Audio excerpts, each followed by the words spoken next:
Hello everyone, আজকে ছিল পূর্বীর মেহেন্দি। এসে দেখি মেহেন্দি পড়া প্রায় হয়ে গেছে।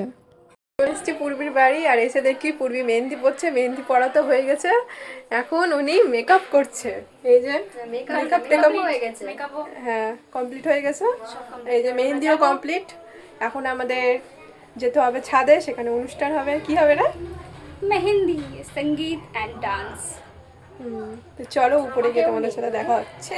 এই যে বর্ণালী করে উপরে চলে এসেছি আর এখানে চলছিল এখন ফটোশ্যুট শেষ হয়ে গেলে এখানে সবাই মিলে করছিল ডান্স।